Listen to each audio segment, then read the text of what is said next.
నేను నమ్మలేను.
నేను విన్నది నిజమేనన్నమాట. Daddy is a smuggler. Daddy is a criminal.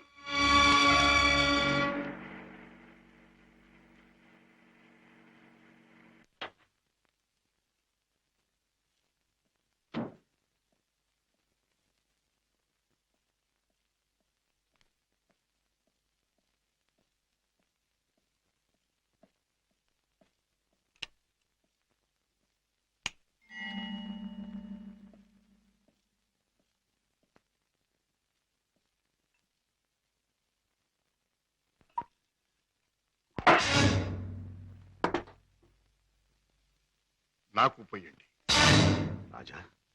అవును, తెలిసిన నిజాన్ని తట్టుకోవాలంటే తాగక తప్పదు. తప్పనిసరిగా నీతో తాగించి ఆ తెలిసిన నిజాలేమిటి? నీకు తెలియదంటారా? నీకేం తెలిసిందంటాను. ఏనాడో తెలియవలసింది, లేదా ఎప్పటికీ తెలియకూడదు తెలిసింది.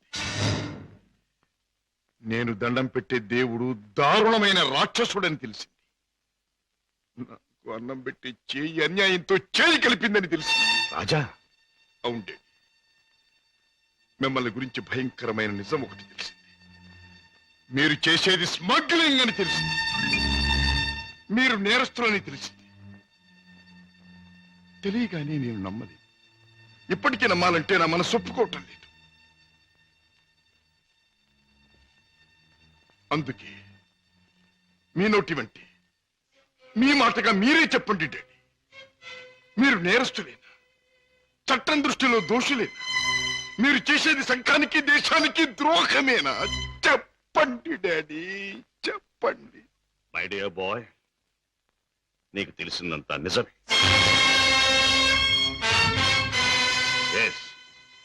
ఇన్నేళ్ళు ఈ నిజం నీకు తెలియకూడదని తాపత్రయపడు. కానీ తప్పుని నిప్పుని ఎంతో కాలం దాచలేమని ఇప్పుడు అర్థం. రాజా, నేను పట్టుబడని నేరస్తు. నేను చేసేది చట్టానికి వ్యతిరేకమైంది. అంటే ఇంతకాలం మీరు నాకు పెట్టిన అన్నం, నేర్పించిన చదువు, ఏర్పరిచిన సౌకర్యాలు, తీర్చిన సరదాలు అన్ని అన్యాయపార్జనతో సమకూర్చినవి, అంతా పాపిష్టి సొమ్ముతో తెచ్చినదేనా? డాడీ, దౌర్భాగ్యపు డబ్బు కోసం, అస్థిరమైన ఐశ్వర్యం కోసం మీరు అవినీతికి దిగదారా? లేదు లేదు, డబ్బు మీద ఆశతో, సంపద మీద వ్యామోహంతో కాదు నేను ఈ దారి పట్టాను.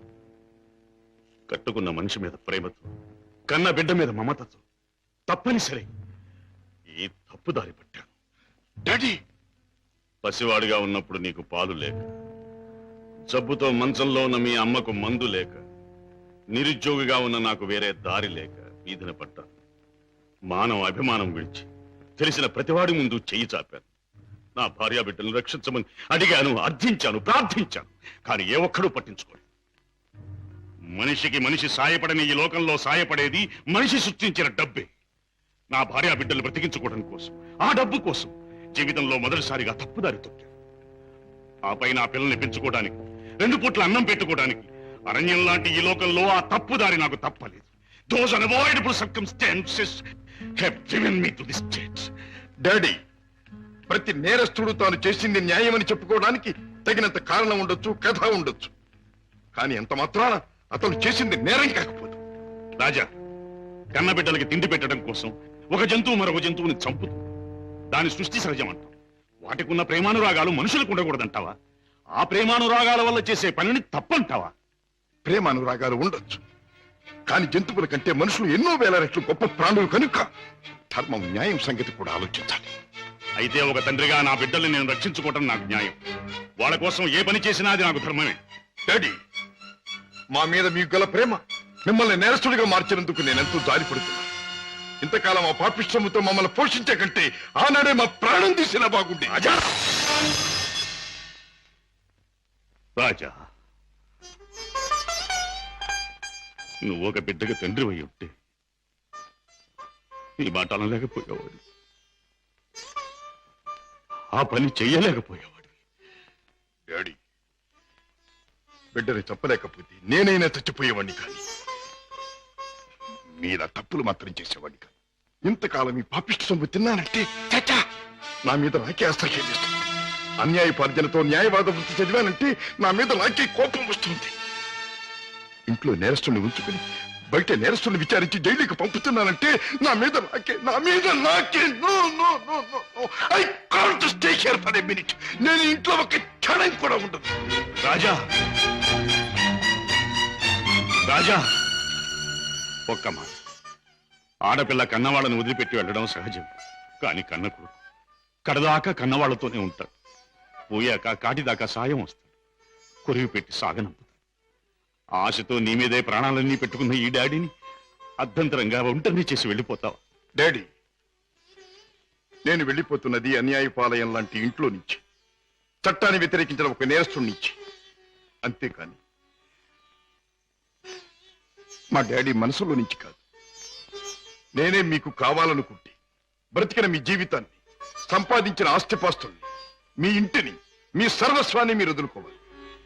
ఒక సామాన్యమైన మనిషిగా, మమత నిండి ఉన్న ఒక మామూలు తండ్రిగా ఎప్పుడు మీరు నా గడపలోకి అడుగు పెడతారో అప్పుడు ఆప్యాయతో మీ చేయి అందుకుంటాను.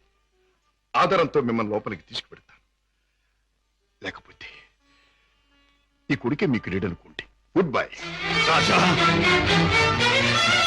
రాజా,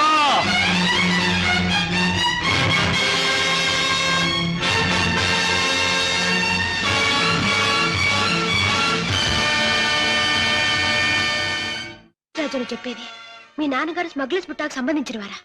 అవును సీత, ఈ విషయం నాకు తెలియకుండా నా ప్రాణం పోయినా బాగుండేది. నాది గొప్ప పుట్టుకని, నా తండ్రి ఒక గొప్ప వ్యక్తి అని గౌరవంగా తలెత్తుకు తిరిగిన నేను ఈ నిజం లోకానికి తెలిస్తే తల వంపులు కావాలి, లేదా తల వంచుకు చావాలి. బాధపడకు రాజా. సీత, మగవాడిగా నాకేం పర్వాలేదు. కానీ డాడీ నేరస్తుడనే విషయం నా చెల్లెలికి, ఆమె భర్తకి తెలిసిన రోజున ఆమె కాపురం వల్ల కల్లోలమవుతుంది. నేరస్తుడి కూతురు తన భార్య అని తెలిసిన రోజున నా బావ ఆమెను అసక్కించుకోవచ్చు, లేదా వదిలేయచ్చు. రాజా, ఆమెకి నిజం తెలియనివ్వద్దు. అవును, మా బ్రతికేమైనా సరే నా చెల్లెలి కాపురం చక్కగా ఉండాలి. అందుకే ఆమెకి నిజం తెలియనివ్వకూడదు. ఏమిటి, అన్నయ్య ఇంట్లోంచి వెళ్ళిపోయాడా? అవునమ్మా, 2 రోజులైంది. అప్పటి నుంచి పెద్దయ్య గారు తిండి కూడా మానేసి తన గదిలో కూర్చుని కుమిలిపోతున్నారు. ఏం జరిగింది రామయ్య? అసలు గొడవ ఎందుకు వచ్చింది? నాకు తెలియదమ్మా. ఇద్దరూ గదిలో ఏదో గొడవ పడ్డారు.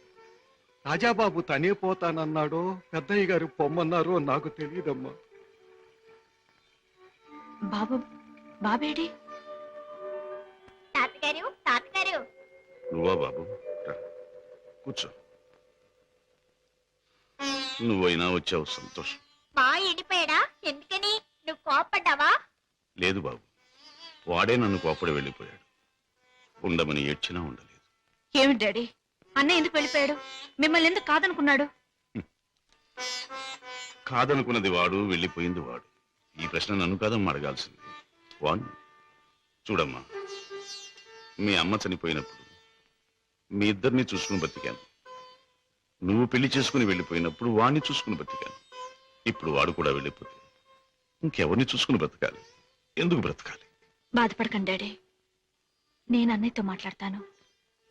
నచ్చ చెప్పి మనసు మార్చి మీ దగ్గరకు వచ్చేటట్టు చేస్తాను. పద్మ ప్లీజ్, నేనేమి చెప్పలేను, చెప్పను. నన్నేమి అడగకు. నిన్నేమీ అడగనన్నయ్యా, కానీ నేనే ఒక విషయం చెప్తాను విను.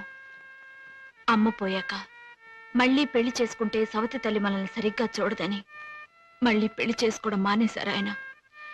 తల్లి లేని లోటు పెంపకంలో తెలియకూడదని తనే తెల్లై మనల్ని పెంచారు. పెరిగొస్తున్న మనమే తన సర్వస్వం అనుకున్నారు. ఇలా జీవితంలో ఎంతో త్యాగం చేసి ఎన్నో సుఖాల్ని పోగొట్టుకున్న మన డాడీ ఈ రోజు నువ్వు ఇల్లు విడిచిపెట్టి రాగానే ఎంత కుమిలిపోతున్నారో తెలుసా? అన్నయ్య, ఈ వయసులో ఆయన ఎందుకు బాధ పెట్టాలనుకుంటున్నావు? ఎందుకు ఒంటరి వాడిని చేసి శిక్షించాలనుకుంటున్నావు? ఎందుకు ఆయన గుండెల్ని గాయపరచాలనుకుంటున్నావు? ఎందుకన్నయ్యా, ఎందుకు? పద్మ, ఆపు. నీ మాటలతో నన్ను వేధించకు. వెళ్ళిపో.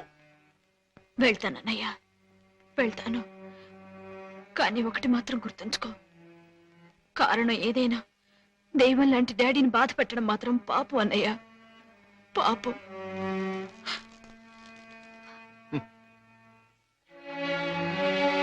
చెల్లెమ్మ, నన్ను పాపి అన్నావు, నేను చేసింది తప్పు అన్నావు. అయినా మరేం పర్వాలేదు. శివుడి విషాన్ని కక్కకుండా మింగకుండా ఎందుకు గొంతుకులో దాచుకున్నాడు? అది మాత్రం గుర్తుంచుకో. వెళ్ళమ్మా, వెళ్ళు. అవును డాడీ, ఎంత అడిగినా వెళ్ళిపోవడానికి కారణం మాత్రం అన్నయ్య చెప్పలేదు. కానీ ఎట్టి పరిస్థితుల్లోనూ ఇక్కడికి రానని ఖచ్చితంగా చెప్పేశాడు.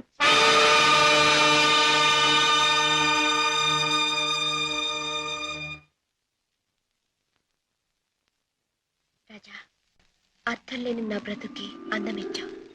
నిన్ను కలిసాకే నా జీవితం ఎంతో మధురంగా మధురంగా.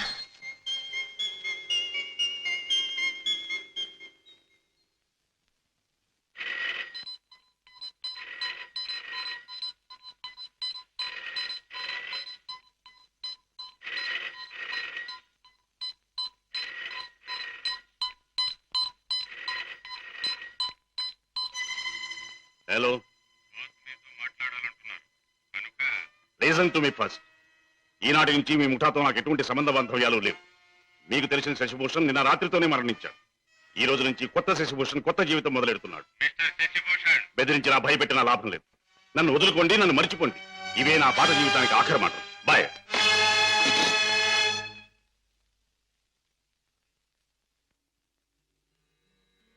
రామయ్య, అయ్యగారు, ఆ వెలుగు చూసావా రామయ్య?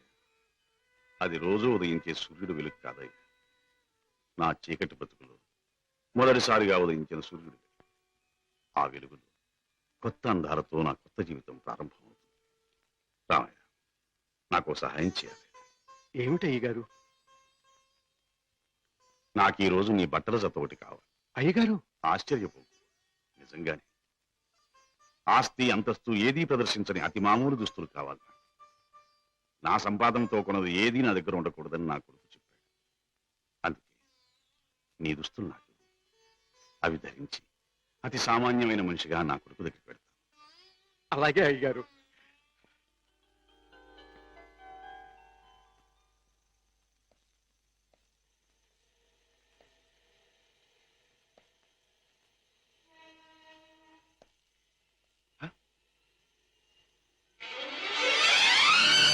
రాజా, డాడీ నా కోసం వస్తున్నారు.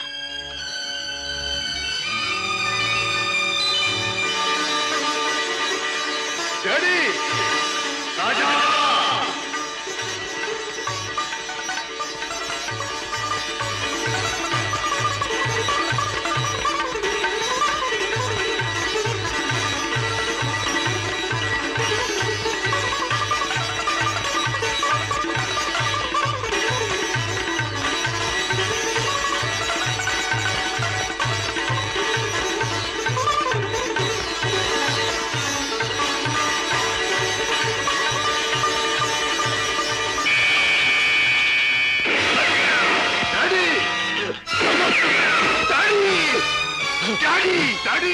ఏమిటి ఏమిటి ఘోరం? మై డియర్ సన్, దారి తప్పిన మనిషి ముగింపు ఇలా దారుణంగా ఉంటుందని నాకెప్పుడో తెలుసు. డాడీ రాజా, జీవితంలో అన్నీ పోగొట్టుకున్నవాణ్ణి, నాకు మిగిలిందల్లా నువ్వు ఒక్కడివి. నీకు దూరమై ఒంటరిగా బ్రతకడం కంటే మంచివాడుగా మారి ఇలా మరణించడమే మంచిదనుకున్నా. డాడీ ఎవరు ఎవరు మిమ్మల్ని దెబ్బతీసింది ఎవరు?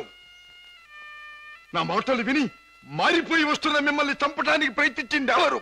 ఎవరు డాడీ ఎవరు? చెప్పను, చెప్పలేను. డాడీ! రాజా, రాజా, మొదటిసారిగా మీకోసం నేను తప్పు చేశాను. ఆ తరువాత మిమ్మల్ని చంపుతామని బెదిరించి నా చేత వాళ్ళు తప్పులు చేయించారు. మీకోసం, మీ మంచి కోసం అడ్డదారి నడిచిన నేను అన్నీ మర్చిపోవాలని తాగుడికి దగ్గరయ్యాను, బిడ్డలకు దూరం అయ్యాను. ఇప్పుడు ఇలా వెళ్ళిపోతున్నాను. అలా అనకండి డాడీ. అన్యాయంగా మిమ్మల్ని అంతం చేయడానికి ప్రయత్నించిన ఆ మనుషులెవరు? వాళ్ళంతా నేను చూస్తాను. చెప్పండి daddy. No no, I won't tell you, I won't tell you. Daddy Raja, సుఖంగా బ్రతకవలసిన నువ్వు ఆ రాక్షసుల జోలికి పోయి ప్రమాదం తెచ్చుకోవటం నేను సహించలేను. రాజా, డాడీ రాజా, నిండు మనసుతో ప్రేమించే కన్న కొడుకు చేతిలో కన్ను మూయటం కంటే నాకు వేరే అదృష్టం ఏం కావాలి? డాడీ. ఏం కావాలి? Daddy good bye my son.